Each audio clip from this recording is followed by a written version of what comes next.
The distress signal came through at 3 in the morning, ship time. Danny Marshall was sleeping in his quarters when the alarm pulled him from his dreams. He was on his feet before his eyes were fully open, years of military training moving his body while his mind caught up. He reached the bridge in under 2 minutes. The night crew was already working, their faces lit by the blue glow of their screens. Communications Officer Park turned to face him, her expression serious. "Sir, we picked up a distress call from a scout ship. They say they're under attack by pirates. 3 ships. They're about 40 minutes away at full speed." Danny moved to the captain's chair and sat down. Captain Gray was on medical leave, which meant Danny was in command. The weight of that responsibility settled on his shoulders like a familiar coat. "Show me," he said. The main screen flickered to life. A small dot blinked in the darkness of space, surrounded by 3 larger dots that circled like sharks around wounded prey. The ship was barely moving. Her engines were damaged, maybe dead. The pirates were taking their time, enjoying the hunt. "Do we have audio?" Danny asked. Nodded and pressed a button. Static filled the bridge and then a voice came through. It was soft and musical, like wind chimes in a gentle breeze, but there was fear in it too. "This is Coalition Scout L of the Diplomatic Corps. We are under attack. Our shields are failing. Our weapons are offline. Please, if anyone can hear this message, we need help. We need help now." The message repeated.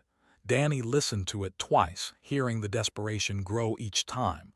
Around him, his crew waited. They knew what he was thinking. They knew what he would decide. Humans always made the same choice in situations like this. "Set course for the ship," Danny ordered. "Maximum speed, all hands to battle stations." The ship hummed as the engines powered up. Crew members rushed to their positions throughout the vessel. Danny watched the screen as the distance between them and the attack slowly decreased.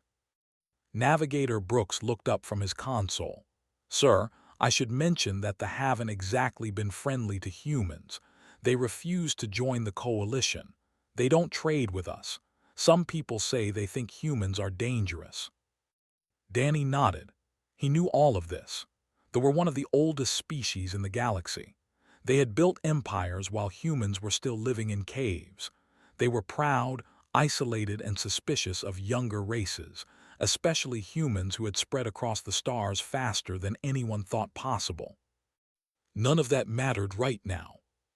"Someone is in trouble," Danny said simply. "We're going to help them." Smiled slightly and returned to his work. That was the human way. It confused other species. It made them suspicious.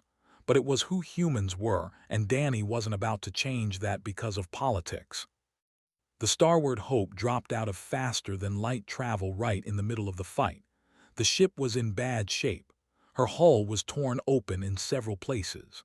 Fires burned in sections exposed to space. The 3 pirate ships were circling, firing shot after shot into the wounded vessel. Danny didn't give them a chance to react. "All weapons fire at will," he commanded. "Target the closest ship first. Open a channel to the pirates." The Starward Hope's guns roared to life. Plasma bolts streaked across the darkness and slammed into the nearest pirate vessel. The ship's shields flickered, then failed. A second volley tore through the hull, and the ship exploded in a ball of orange fire. The other 2 pirates tried to run. They were fast, but the Starward Hope was faster. Danny's crew had trained for moments like this. Within 15 minutes, both remaining ships were disabled. Their crews were surrendering, begging for mercy over the radio. "Secure the prisoners," Danny ordered. "Medical team, prepare for boarding. We're going to check on the ship." He led the boarding party himself. The airlock connected with a grinding sound, and the door opened to reveal destruction. The inside of the ship was dark. Emergency lights flickered red. Smoke filled the corridors. Bodies lay on the floor, some moving weakly, others completely still. Danny moved through the ship with his team, checking for survivors. They found 7 crew members alive, all of them wounded. The dead numbered 12. It had been a massacre. They found her in what remained of the bridge. She was tall, nearly 7 feet, with skin that shimmered blue and purple in the emergency lighting. She had 4 arms, 2 of which hung at strange angles, clearly broken. Her large eyes were silver, like polished mirrors, and they reflected Danny's face as he knelt beside her. Luminescent blood, bright blue and glowing faintly, seeped from wounds across her body. Her breathing was shallow and fast. She was dying. "Human," she whispered. Her voice was the same one from the distress call, though weaker now. "You came." Danny was already pulling out his emergency medical kit. "Hold still. I'm going to help you." "Why?" She seemed genuinely confused. "Your kind owes nothing to the... We have not been kind to you. We have refused your friendship. Why would you risk your ship, your crew, for us?" Danny pressed a bandage against the worst of her wounds. The bleeding slowed. "You called for help. That's reason enough." She stared at him. In her silver eyes he saw something shift. Confusion became curiosity. Suspicion became wonder. She had expected humans to be monsters. Instead, she found a man on his knees trying to save her life. "I am Elle," she said softly. "I am a diplomat. I was traveling to the neutral zone to meet with coalition representatives. The pirates found us first." "I'm Danny Marshall, Lieutenant Commander, and you're going to be okay, Elle, I promise." She tried to smile, but pain twisted her features. "Humans and their promises. My people say you cannot be trusted, that you promise easily and forget quickly." Danny met her eyes. "I don't forget and I don't break my word. You're going to live and I'm going to get you somewhere safe. That's a promise." Behind him, the medical team arrived with stretchers and equipment. They began treating the other survivors, their movements quick and efficient. Danny stayed with Elle, holding the bandage in place, keeping pressure on her wound. "Your hands," she murmured, her voice growing weaker. "They are very warm." "Just hold on," Danny said. "Stay with me." Her eyes began to close. For a terrible moment, Danny thought he had lost her. Then he felt her hand, cool and four-fingered, wrap around his wrist. Her grip was weak but determined. "I will hold on," she whispered. "You came for us. The least I can do is try to live." The medical team lifted her onto a stretcher. As they carried her through the ruined ship back toward the starward Hope, Danny walked beside her. He didn't let go of her hand until they reached and even then, he was reluctant to leave. Something had happened in those dark corridors, something he didn't quite understand yet. But as he watched the doctors work to save Elle's life, Danny knew that this was more than just a rescue mission. This was the beginning of something new. He just didn't know what yet. Dr. Lisa Vance had worked on alien patients before, but there was something new. She stood over Elle's unconscious body, studying the scans on her tablet, trying to make sense of the strange biology in front of her. They had 2 hearts. Their blood was copper-based, which explained the blue color. Their bones were lighter than human bones, but just as strong. They had 4 lungs arranged in pairs. Everything about them was elegant and efficient, the result of millions of years of evolution.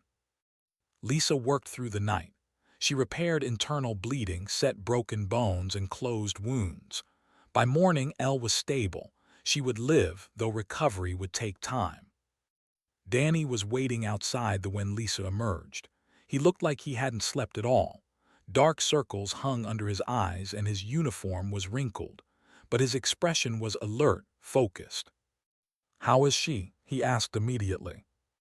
Lisa smiled tiredly. "She'll make it, but she needs rest. Lots of it. Her species heals slowly. We're looking at weeks of recovery, maybe longer." "Weeks?" Danny frowned. "We can't keep her here for weeks. The coalition needs to know what happened. Her people will want her back." "Then they'll have to wait," Lisa said firmly. "Moving her now could kill her. Her body has been through too much trauma. She needs time to heal." Danny nodded slowly. He understood. He didn't like it, but he understood. "Can I see her?" Lisa raised an eyebrow. "She's unconscious." "I know, I just want to check on her." There was something in his voice that made Lisa pause. She had known Danny for 3 years. He was a good officer, calm under pressure, respected by his crew, but she had never seen him like this before. There was a softness in his eyes, a concern that went beyond simple duty. "Fine," she said, "but don't wake her and don't stay too long." Danny entered quietly.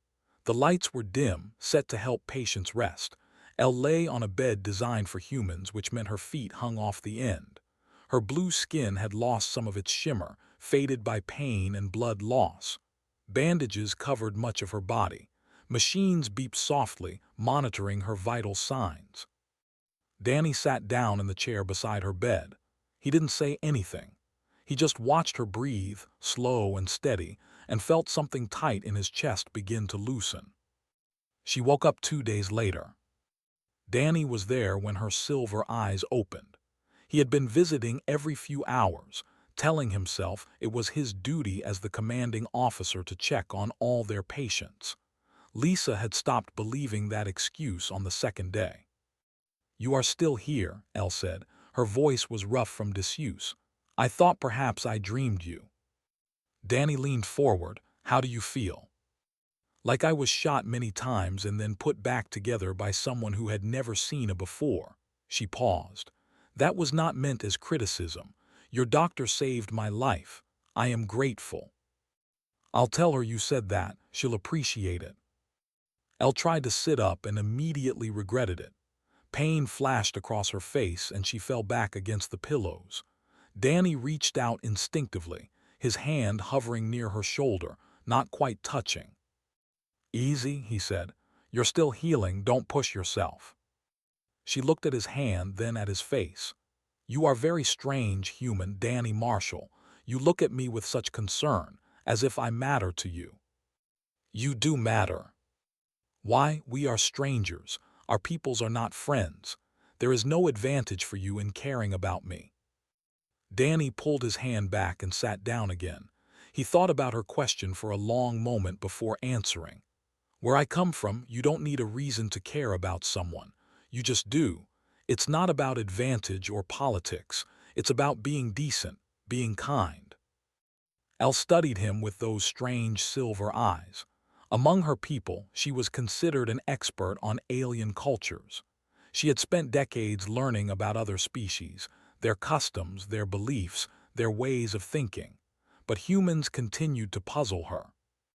"The do not think this way," she said finally. "Among my people, everything is calculated. Every action has a purpose. Every kindness expects return. We do not help strangers without reason." "Sounds lonely," Danny said quietly. She blinked. No one had ever described culture that way before. Cold, perhaps, practical, efficient, but lonely, the word struck her harder than she expected. "Perhaps it is," she admitted. "I had not considered it before." Over the following days, they talked often. Danny would visit during his breaks, bringing reports to review so he had an excuse to stay. Elle told him about her people, their history, their place in the galaxy. Danny told her about Earth, about humanity's journey to the stars, about the strange and wonderful things humans had discovered along the way. She learned that humans had only been traveling among the stars for 200 years. That was nothing. They had walked between worlds for 10,000 years. Yet in those 2 short centuries, humans had spread across hundreds of planets. They had built alliances with dozens of species. They had become a power in the galaxy that even the ancient races had to respect. "It frightens us," Elle confessed one evening. There was quiet. Most of the other patients had been released. "Your growth is too fast. Your ambition is too great. My people look at humans and see a threat." Danny was changing her bandages, his movements gentle and practiced. He had learned how to do it properly from Lisa, and Elle no longer flinched when he touched her. "We're not a threat," he said. "We just want to explore, to learn, to meet new people and see new places. Humans are curious, we can't help it." Curiosity can be dangerous. So can fear. He finished with the bandages and sat back. "Your people hide away from the galaxy because they're afraid of what they might find. but hiding doesn't make you safe. It just makes you alone. Elle was quiet for a long moment. She watched Danny clean up the medical supplies, his hands moving with careful efficiency. Those hands had killed 3 ships' worth of pirates. Those same hands now treated her wounds with impossible gentleness. "You are not what I expected," she said. Danny looked up. "What did you expect?" "A monster, a barbarian, a creature of violence and greed." She paused.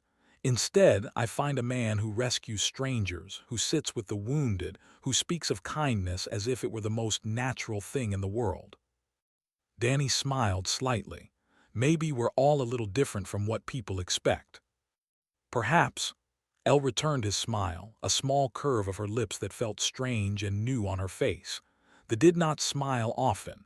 It meant something deep, something important. But sitting here in this small, with this strange and gentle human, smiling felt right.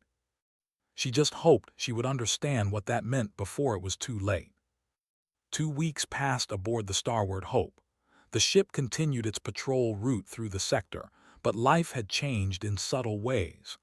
The rescued survivors had been transferred to a coalition station, all except one. Elle remained in the, healing slowly, spending her days in conversation with a human she was beginning to consider a friend. Danny's visits had become the highlight of her recovery. She found herself watching the door, waiting for him to appear. When he arrived, something warm spread through her chest. When he left, the room felt empty. These feelings confused her. They were not an emotional people. They prided themselves on logic, on reason, on keeping their feelings carefully controlled. But Danny Marshall made her feel things she had never felt before. Lisa noticed the change. She watched Danny spend more and more time in the, always finding excuses to check on their patient. She saw the way his eyes lit up when Elle laughed at his jokes. She heard the softness in his voice when he talked to her. "You know," Lisa said one morning, catching Danny in the corridor, "we do have medical staff who can change her bandages. You don't have to do it yourself." Danny shrugged, not meeting her eyes. "She's more comfortable with familiar faces, less stressful for her recovery." "Right," Lisa crossed her arms. "And that's the only reason you spend every free moment in there." Danny finally looked at her. "What are you suggesting?" "I'm not suggesting anything. I'm observing. And what I observe is a man who is falling for someone he barely knows, from a species that doesn't even like humans." The words hit Danny harder than he expected. He wanted to deny it, to laugh it off, to pretend Lisa was imagining things. But he couldn't, because deep down he knew she was right. "It doesn't matter what I feel," he said quietly. "She's a diplomat. She'll go back to her people soon. This is just temporary." Lisa's expression softened. "Maybe. Or maybe some things are worth fighting for. Just be careful, Danny. I don't want to see you get hurt." That evening, Danny went to the as usual. Elle was sitting up in bed, reading something on a tablet. Her wounds had healed well. Most of the bandages were gone now. Only a few remained, covering the deeper injuries that still needed time.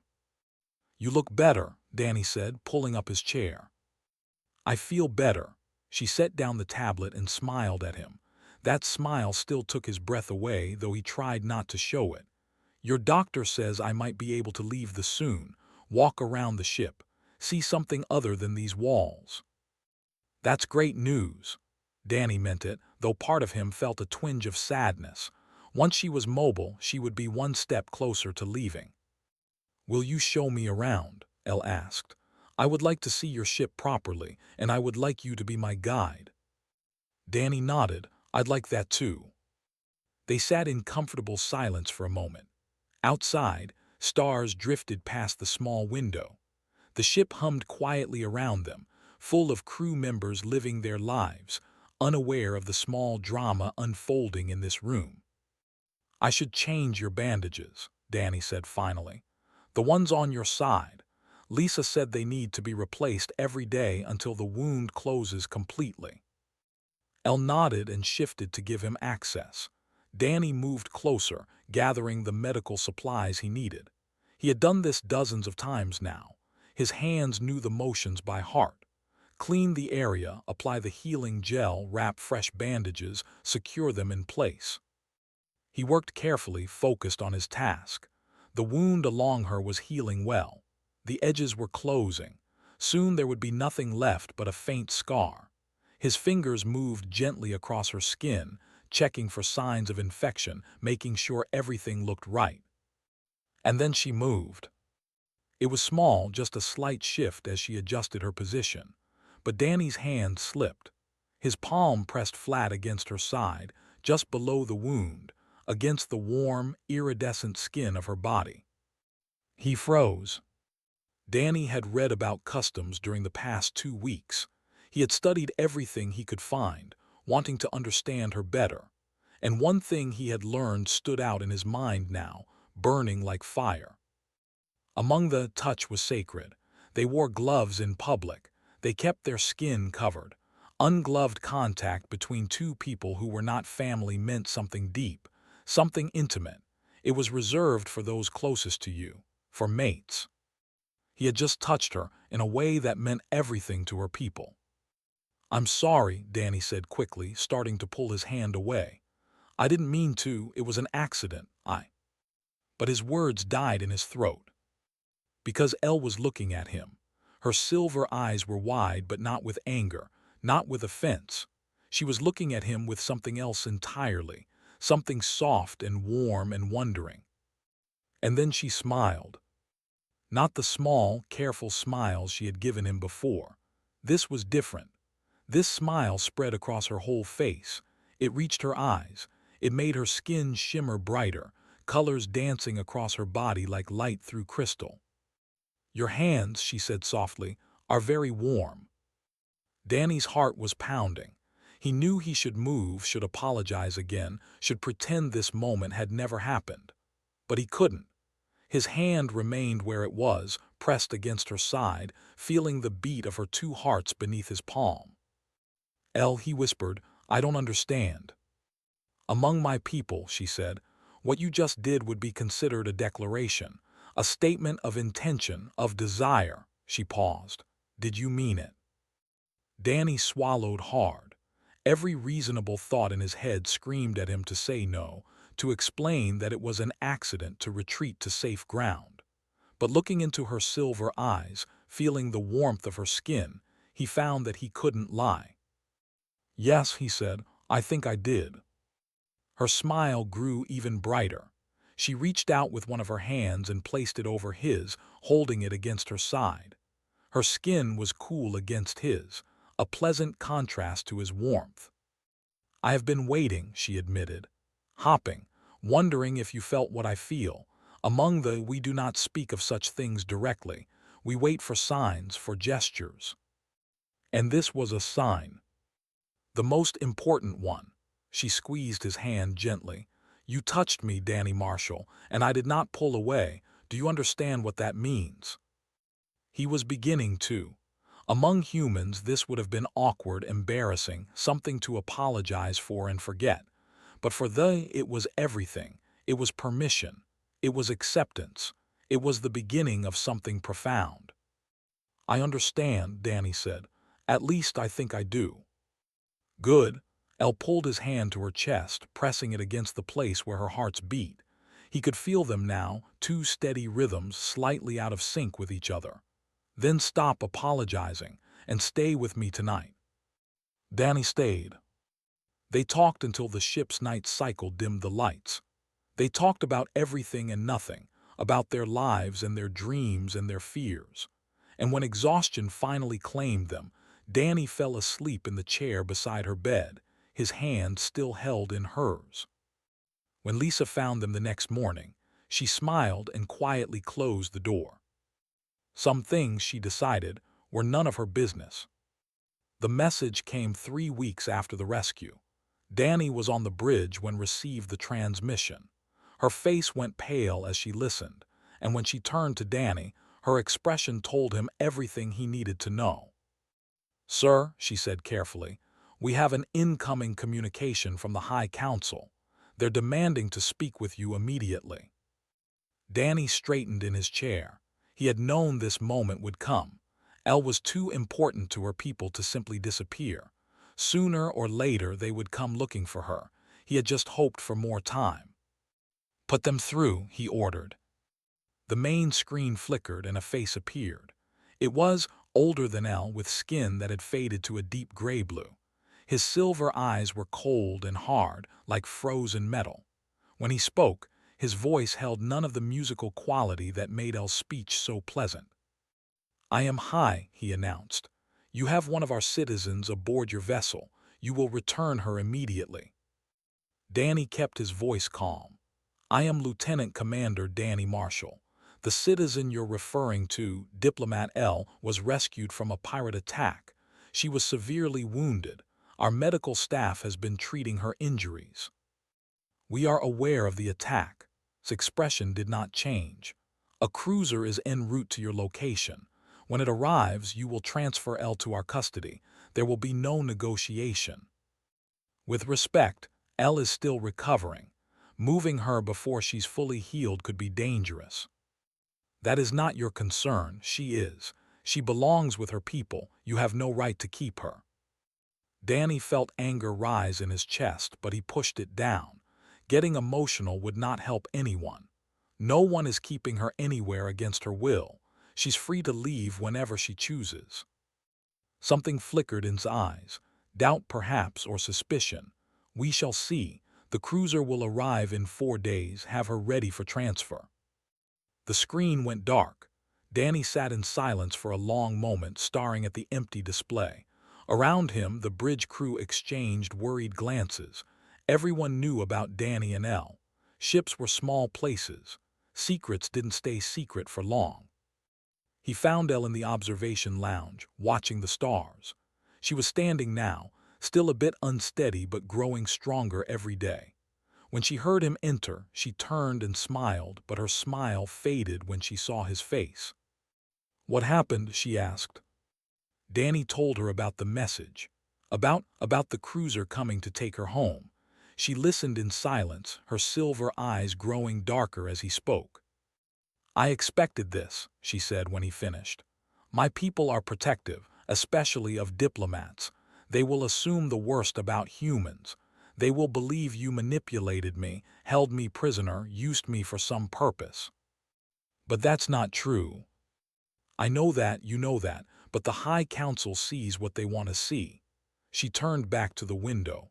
"I must return with them. If I do not, it will confirm every suspicion they have about your kind." Danny moved to stand beside her. "Is that what you want, to go back?" Elle was quiet for a long time. Stars drifted past the window, distant suns that had burned for billions of years. Somewhere out there, Prime waited for her. Her home, her duty, her old life. "What I want," she said slowly, "has changed since I came aboard this ship. Before, I wanted to serve my people, to advance our interests, to do my duty. That was enough. That was everything." She turned to face him. "But then I met you, and now I want something I never expected to want." "What's that?" "To stay, to learn more about humans, to understand this strange species that helps strangers without reason and cares for the wounded without expectation of reward." She reached out and took his hand. "To understand you, Danny Marshall, to know you better, to see where this path leads." Danny's heart ached. "Then stay, forget the council, forget the cruiser, stay here with me." "I cannot." Her voice was gentle but firm. "If I stay, the council will see it as proof that humans corrupted me. They will close their borders completely. Any chance of friendship between our peoples will die.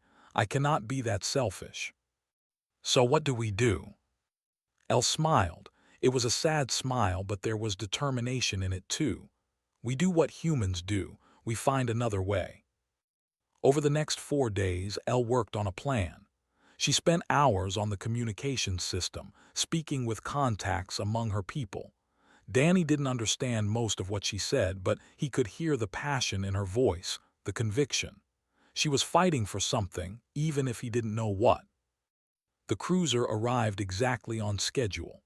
It was massive, 3 times the size of the Starward Hope, bristling with weapons. It dropped out of faster-than-light travel and immediately began scanning the human ship. "They're hailing us," reported. "They want Elle transferred immediately." Danny looked at Elle. She stood beside him on the bridge, dressed in the traditional robes of her people that had been stored in her damaged ship.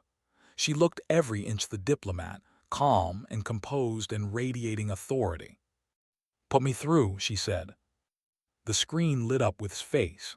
Behind him stood other members of the council, their expressions suspicious and hostile. "Diplomat L began, "You will transport aboard immediately. We will discuss what has happened here and determine if you have been compromised by contact with these humans." "With respect," L replied, "I will not be discussed as if I were a child who wandered off and got lost. I am a senior diplomat of the people. I have served our nation for 60 years, and I will speak now." Looked surprised. Other did not usually talk back to him. "Very well, speak." Elle straightened her spine. 3 weeks ago I was dying. Pirates had destroyed my ship and killed most of my crew. I sent a distress call expecting no answer. The humans owed us nothing. We had refused their friendship. We had rejected their alliance. We had treated them with suspicion and contempt, but they came anyway. She gestured toward Danny. "This man risked his ship and his crew to save me. He asked for nothing in return. When I asked him why, he said that helping those in need is simply what humans do. It is not strategy. It is not manipulation. It is who they are." Shifted uncomfortably. "Pretty words, but how do we know this is not an act?" "Because I have watched them for 3 weeks," Elle said firmly. "I have studied them. I have talked with them. I have let one of them touch me with ungloved hands and felt no disgust, no violation, only warmth. They have been wrong about humans. We have been wrong for a very long time." Silence filled the bridge. Danny could see the council members exchanging uncertain looks. Elle's words had shaken them. "What are you proposing?" asked finally. Elle smiled. "A formal exchange program. I will remain aboard this vessel as a cultural liaison, representing interests while learning more about humans. In exchange, the Council will open discussions with the Coalition about possible future cooperation." "Impossible," another said. "We cannot." "You can," Elle interrupted. "The question is whether you will. Our people have hidden from the galaxy for too long. We have let fear guide us, but fear makes us weak. It makes us blind. It is time for them to step out of the shadows and see what the universe really looks like." The council argued among themselves for nearly an hour. Danny watched Elle stand firm, answering their objections, countering their fears, slowly wearing down their resistance. She was brilliant, he realized, truly brilliant, and she was fighting for them, for humans, for him. Finally, raised his hand for silence. "The council has reached a decision," he announced. "Against my personal judgment, we have agreed to Diplomat L's proposal. She will remain aboard the human vessel as a cultural liaison. Formal discussions between thee and the Coalition will begin within the month." Danny felt a wave of relief wash over him. He looked at Elle and saw her shoulders relax slightly. "Thank you," she said. "You will not regret this." "We shall see."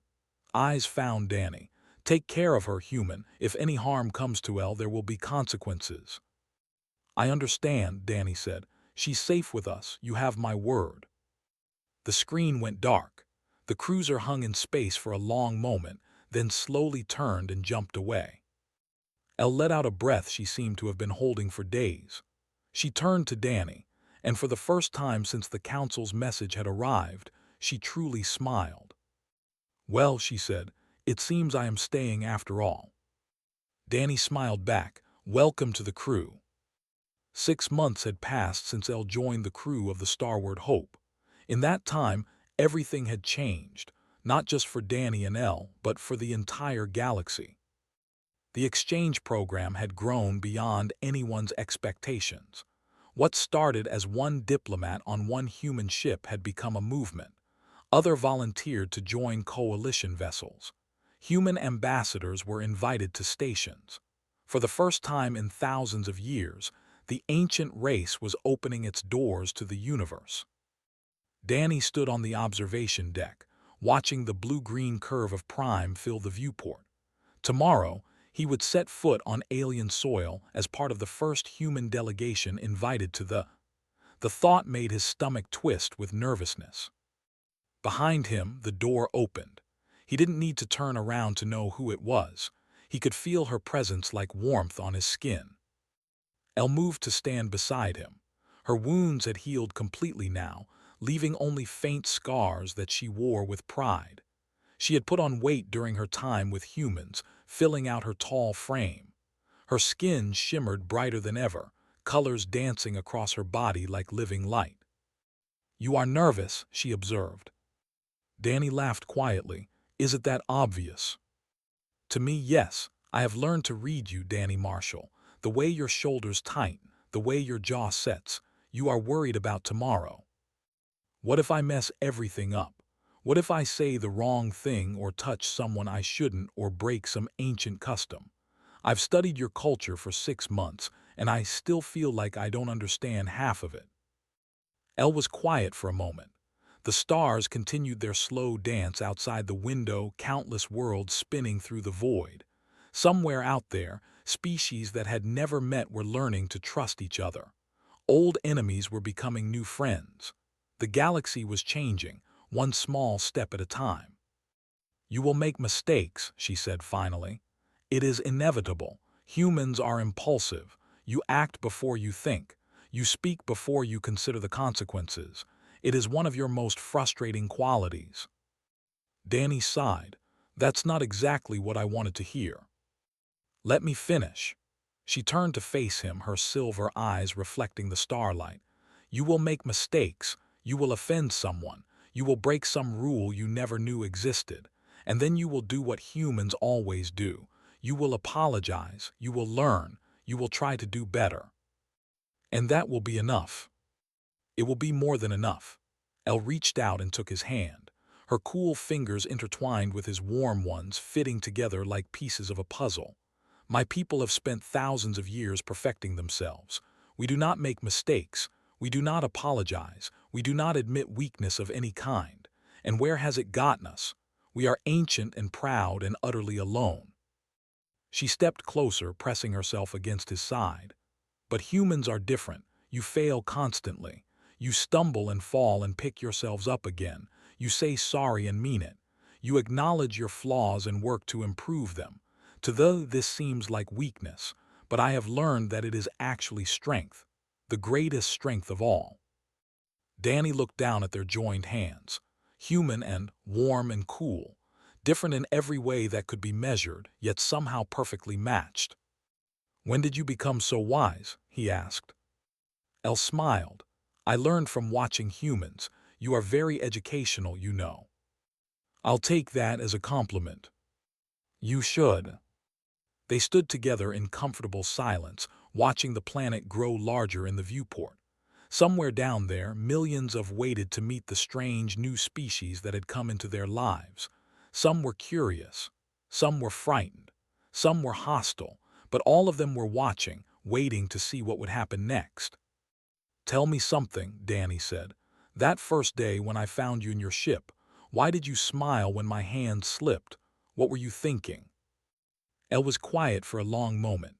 When she spoke, her voice was soft, thoughtful, remembering. "I was dying," she said. "I had given up hope. The pirates had taken everything from me, my ship, my crew, my mission. I was lying in the dark, waiting for the end, and then you appeared." She turned to face him fully, placing her hands on his shoulders. "You were supposed to be a monster. Everything I had been taught about humans said you were dangerous, untrustworthy, savage. But you knelt beside me and pressed bandages to my wounds. You promised me I would live, and your eyes were so kind." "I just did what anyone would do," Danny said. "No," Elle shook her head firmly. "That is exactly my point. Among my people, no one would have done what you did. We would have calculated the risks, weighed the benefits, considered the political implications. By the time we finished thinking, I would have been dead. But you didn't think. You just acted. You helped because helping was the right thing to do." Her hands moved from his shoulders to his face, cupping his cheeks gently. "And later, when your hand slipped and touched my skin, I saw you freeze. I saw the fear in your eyes. You thought you had offended me. You thought you had ruined everything." "I had no idea what I was doing," Danny admitted. "I just knew it meant something important to your people." "It meant everything." Elle leaned closer. "Among the touch is sacred. We do not share it lightly. And there you were, this human who had saved my life, treating my wounds with such gentleness, such care. When your hand touched my skin, I felt something I had never felt before." "What was that?" "Connection." Her silver eyes shimmered with emotion. "True connection. Not calculated, not strategic, not based on advantage or duty. Just two souls touching across the void. In that moment, I understood why humans frighten us so much. Because you make us feel things we have spent thousands of years trying to suppress."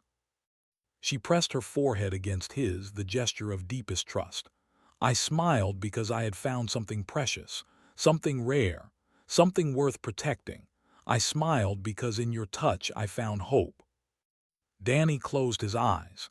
He could feel her two hearts beating through the places where their bodies touched. He could feel her breath on his face, cool and sweet.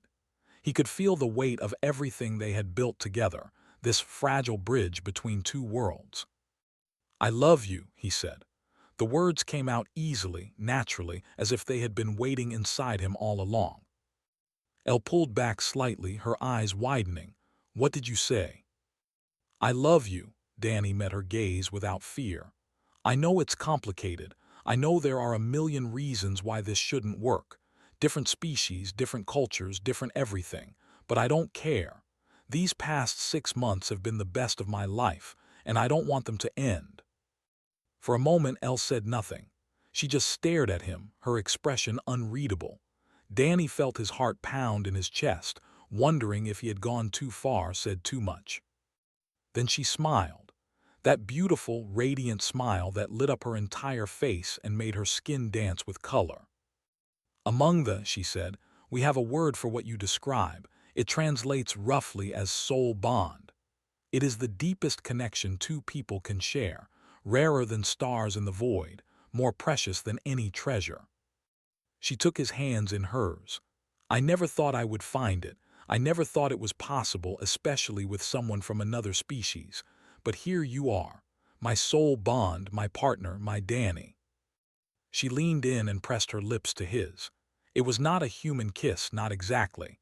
It was something new, something that belonged only to them, a meeting of two worlds, a promise of more to come. When they finally separated, the planet hung before them, beautiful and mysterious and waiting. "Tomorrow," Elle said, "you will meet my people. You will see our cities and our temples and our ancient halls. You will learn our customs and our history and our ways. And some of my people will judge you. Some will doubt you. Some will fear you." "I know," Danny said. "I'm ready. But others will see what I see." Elle smiled again, that smile that had changed everything. "They will see a species that helps without reason and loves without limit. They will see the same thing I saw in that broken ship 6 months ago. They will see humanity." She squeezed his hands. "And that is why I smiled, Danny Marshall. That is why I will always smile when I look at you. Because you showed me what humans really are, and you changed my life forever." Danny pulled her close, holding her against his chest. Outside the window, Prime waited. Tomorrow would bring challenges and triumphs and moments that would shape the future of two civilizations. But for now, in this quiet moment between worlds, a human and a stood together, watching the stars. And both of them were smiling,